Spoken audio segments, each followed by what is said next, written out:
Good morning बच्चों, आप लोगों का ऑनलाइन कक्षा में स्वागत है। आज हम लोग शून्य का कमाल लेकर आए हैं और हमें इसकी आवश्यकता महसूस हुई कि बच्चे हमारे शून्य में बहुत ज्यादा फंसते हैं। तो बच्चों, आज मैं शून्य के कमाल के बारे में 8 पॉइंट लेकर आया हूं। 1 2 3 4 5 6 7 8 कि शून्य अंकों के साथ किस तरह से व्यवहार करते हैं, शब्दों के दशमलव के साथ किस तरह का व्यवहार करते हैं, और घात में जब शून्य चला जाता है तो कैसा व्यवहार होता है, भिन्नों में कैसा व्यवहार शून्य करता है, और जोड़ने में, घटाने में, गुणा और भाग में किस तरह से शून्य अपने कारण से उस प्रक्रिया में क्या परिवर्तन कर देता है। तो सबसे पहले आप लोगों को बताया गया था बच्चों कि 0 1 2 3 4 5 6 7 8 9 तक आप लोगों को जो प्राथमिक स्तर पर गिनती बताया गया था वो गिनती तो आप लोगों को मालूम ही है। और इसी यहाँ पर देखिए, पहला जो है अंकों के साथ, अंकों के साथ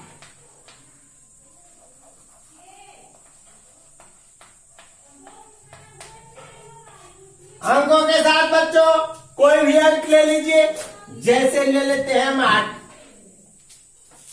अब इसके साथ क्या करना है, 0 का व्यवहार। 0 इधर लिख देते हैं, ये 0 इधर बढ़ा देते हैं, ये हो गया 8 पर 0 80 हो गया, 10 गुना बढ़ जाता है। फिर अगर एक 0 बढ़ा देंगे तो 10 गुना हो जाएगा, 800 हो जाएगा। 80 का 10 गुना 80 रहा में 800। फिर एक 0 बढ़ाएंगे तो फिर 10 गुना, 800 का 10 गुना हो जाएगा बच्चों। तो इस तरह से आप देखेंगे कि जैसे जैसे दाहिने ओर अगर हम 0 बढ़ाते जाते हैं, इसके मान में परिवर्तन होता जाता है, मतलब इसका मान बढ़ता जाता है। बच्चों यही 0 अगर देखा जाए, यहां से हम मिटा देते हैं, यही 0 अगर देखा जाए इधर लिखा जाए, ये 0 8 हो गया। तो यहां पर 8 तो है ही, लेकिन इसके बाईं ओर जो 0 है इसका कोई लेखा जोखा नहीं होता, तब भी हम 8 कहेंगे। एक 0 और बढ़ाएंगे तब भी हम 8 कहेंगे, और बढ़ाते जाएंगे तब भी 8 कहेंगे बच्चों। इसलिए आप यह समझ लीजिए कि अगर आगे बढ़ता जाता है दाहिनी ओर, इसके दाहिनी ओर अगर बढ़ता जाता है, या अर्थात इस पार, तो इसका मान बढ़ता जाता है, और इस पार जब 0 लिखते जाते हैं तो इसके मान में कोई परिवर्तन नहीं होता है, 8 का 8 ही रहता है। अब हम लोग आगे चलते हैं, देखते हैं दूसरे में। ये तो अंकों के साथ हो गया बच्चों। आगे हम लोग देखेंगे दशमलव के साथ। ये हो गया दशमलव संख्या जो है उनके साथ। दशमलव जो भिन्न है, दशमलव भिन्न के रूप में जैसे कुछ लिख दिया गया 2.5, 2.5 लिख दिया गया, इसमें इधर 0 बढ़ा देते हैं बाईं ओर, तो इसके मान पर कोई परिवर्तन नहीं होता है, तब भी इसको 2.5 ही कहेंगे। इधर भी लिख देंगे तब भी।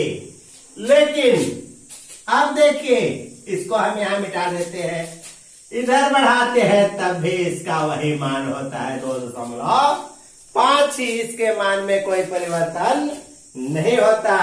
लेकिन अब देखिए, अगर यही 5 यहां रहता और इसके जगह पर यहां 0 रख दिया जाता, तब ये 2.05 हो जाता, तब इसका मान कम हो जाता।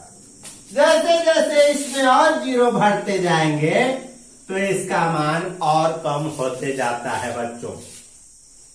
लेकिन जैसे ही इस दशमलव को हम इस 0 को न मान करके अगर यहाँ अगर हम 0 बढ़ाते जाएंगे तो इसका मान बढ़ता जाता है। आगे आइए हम लोग घात के रूप में जाने।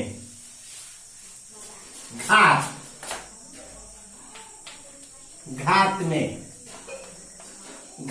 0 होता है तो उसका क्या मान होता है बच्चों?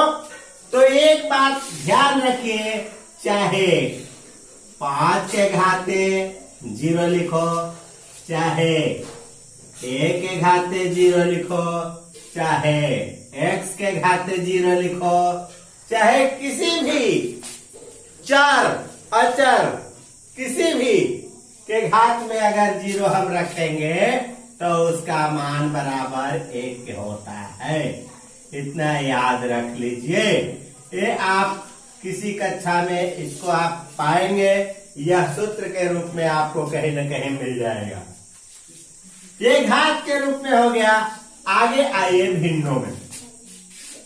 अब जो साधारण भिन्न होते हैं, साधारण भिन्न,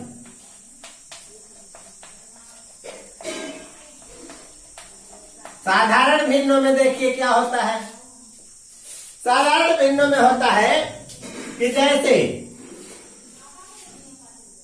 5/6 है, 5/6 है बच्चों। ये 5 को हम मिटा करके अगर यहां 0 रख देते तो क्या हो जाएगा? 0/6। तो 0/6 का मान जब भी होता है तो ये हो जाता है 0। अगर ऊपर अंश में 0 रहेगा, हर में 0 नहीं रहेगा, तो यहां पर इसका मान 0 होता है। लेकिन यही चीज अगर 6 ऊपर रहता, 0 नीचे रहेगा, तब इसका मान अलग हो जाता है। 0 का पहाड़ा पढ़ेंगे, 0 का पहाड़ा पढ़ेंगे, 0 एकम 0, 0 दूनी 0, 0 तिया 0, 0 ही आता जाएगा। बहुत दूर तक चले जाएंगे तब भी 6 नहीं आता है। इसको हम कहते हैं अपरिभाषित। अपरिभाषित लिखेंगे या लिख सकते हैं, इसी का नाम है अनंत, या लिख सकते हैं इसका सिंबल है ऐसे, ये सिंबल है। अगर हर में 0 हो गया तो वह अपरिभाषित हो जाएगा। बच्चों आइए हम लोग जोड़ में देखें। ये तो भिन्नों में हो गया, है ना कमाल का 0 का कमाल। देखिए आगे हम लोग चलेंगे जोड़ने में। जोड़ में क्या होता है? कोई भी गिनती ले लीजिए, जैसे हम 7 ले लिए और 7 में हम 0 जोड़ते हैं। अगर 7 में हम 0 जोड़ते हैं तो जैसे मेरे जेबी में 7 रुपया पैसा था और 0 मैंने कुछ नहीं यहां पर माना जाता है, तो कुछ हम इसमें नहीं डाल रहे हैं, तो कितना हुआ? 7 न हुआ। तो कहने का मतलब 7 में अगर 0 जोड़ेंगे तो 7 ही होगा, चाहे ऊपर भी अगर ये रहता 0 धन 7। तो अब देखिए इसको कैसे कहेंगे कि 0 रुपया हमारे जेबी में था, मैंने कुछ नहीं था, लेकिन जैसे ही हम इसमें 7 रुपया और प्लस कर देंगे, मैंने डाल देंगे, तो कुल कितने रुपए हो जाएंगे? 7 रुपए। बच्चों जोड़ में अगर 0 के साथ जोड़िए किसी भी गिनती को तो वह गिनती आ जाता है। 0 और 7 जोड़ने पर 7 आएगा और 7 और 0 जोड़ने पर भी 7 ही आएगा। ये तो जोड़ के नियम थे। अब यही नियम घटाने में आ जाइए।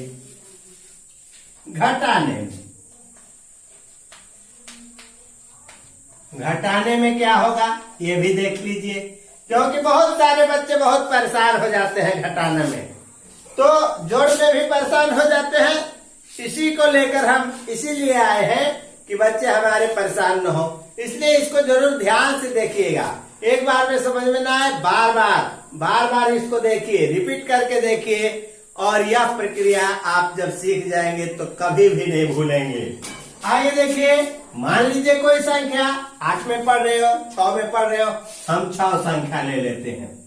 6 में से घटाना है, घटाना मैंने ऋण का चिन्ह, यहाँ 0 रख दिए, 6 में से घटाना है। अब देखिए क्या होता है, 6 में से 0 जब घटाएंगे तो ये समझ लीजिए कि 6 रुपया हमारे पॉकेट में था और 1 रुपया नहीं घटा, मतलब 0, मैंने कुछ नहीं घटा, तो कितना बचा? 6 रुपया ही बचा। तो 6 में से 0 घटाएंगे तो 6 ही आएगा। इसके मतलब जोड़ने पर भी उतना ही आएगा और घटाने पर भी उतना ही। 0 चाहे जोड़े चाहे 0 घटाएं, संख्या वही आएगा, गिनती वही आएगा। लेकिन एक बात इधर ध्यान से देखिए कि 0 में से अगर 6 घटाते हैं तब समस्या थोड़ा सा उत्पन्न होता है। अरे 0 रुपया मतलब 0 लिखा है, इसके मतलब 0 है, हमारे पास कुछ नहीं है। अब हम घटाना मैंने कर्जा, 6 रुपया कहीं से कर्जा ले लिए, तो लिए, अभी तो कितने, हमारा परिणाम अंतिम क्या रहा? यही परिणाम रहा कि अभी हम 6 रुपए कर्जा पर है, यही ना परिणाम हुआ। तो इसलिए बच्चे कर्जा मैंने ऋण और ये 6 मैंने 6 रुपया ही हमारा अभी कर्जा है, इस 0 से कोई मतलब। 0 में से अगर 6 हम घटाएंगे तो ऋण 6 आ जाएगा, मतलब इस ऋण को साथ में लेके चलने लगेगा ये 6। तो इस तरह से तो व्यवहार घटाने में होता है। अब आइए हम लोग देखते हैं कि गुणा और भाग में क्या होते हैं बच्चों। आइए फटाफट हम लोग समझ लेते हैं, टाइम बहुत कम है। आगे है गुणा में। गुणा करने में देखिए क्या होता है। कोई अंक ले लीजिए, XYZ कुछ ले लीजिए ना, 5 ले लीजिए, 8 ले लीजिए, कुछ भी ले लीजिए। अगर इसका 0 के साथ गुणा करिए, किसी भी अंक या कोई भी चर अचर कुछ भी हो, अगर 0 के साथ हम गुणा करते हैं तो इसका मान 0 हो जाएगा, इसका मान 0 हो जाएगा, इसका मान 0 हो जाएगा। चाहे गुणा इस पार हो, जैसे 0 गुणे x, 0 गुणे 5, 0 गुणे 8, तब भी चाहे इस पार 0 हो चाहे इस पार हो, सबका मान क्या आएगा? 0। बच्चों गुणा में तो बहुत मजा है, आराम से लिख देना है, कुछ समझे बुझे बिना कि 0 ही आ जाना है। आगे देखिए हम भाग के बारे में चलते हैं। भाग में क्या प्रभाव पड़ता है 0 से? बच्चों आइए देखते हैं। भाग में अगर 0/7 है, इसके मतलब ये हर जो है भाजक हो गया और अंश जो है भाज्य हो गया, भाजक भाज्य। तो इसका भागफल यहां निकालना है कि भागफल क्या होगा। तो इसको हम भिन्न के रूप में करेंगे तो और आसान हो जाता है। इसमें आप कंफ्यूजन में जब हो जाते हैं तो आप इसको भिन्न में लिख करके भी समझ सकते हैं, लेकिन पहले हम लोग भाग में देखते हैं, तब भिन्न में हम बता चुके हैं, फिर से बता दिया जाएगा। 7 का पहाड़ा ऐसा पढ़ेंगे बच्चों कि 0 से अधिक न जाए। 7 एकम 7 एक बार भी पढ़ जा रहे हैं तो 7 हो जा रहा है, इसलिए 7 को 0 बार पढ़ेंगे। 7 0 0, यहाँ 0 बार हम पढ़ रहे हैं बच्चों, यहाँ 0 लिखे और 7 0 0 लिखे और यहाँ घटा दिए, खत्म हो गया। तो इसलिए 7 से अगर 0 में भाग दिया जाए तो उत्तर आता है 0।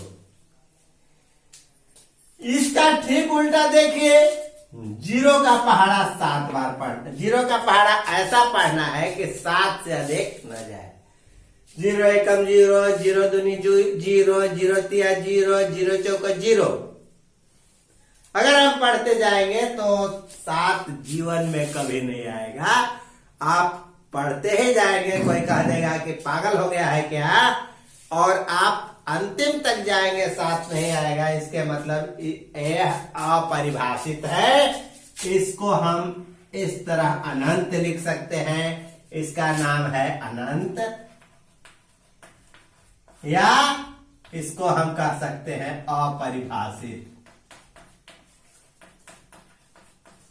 बच्चों यही प्रक्रिया हम भिन्न में बताए थे कि 0 में 7 से अगर भाग दिया जाएगा तो क्या आएगा 0, और 7 में 0 से भाग दिया जाएगा तो आएगा अनंत या अपरिभाषित। बच्चों इस तरह से भाग की प्रक्रिया के साथ हमारा यहीं पर यह चैप्टर समाप्त होता है।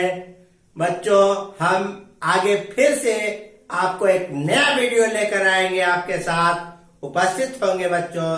तब तक के लिए गुड बाय।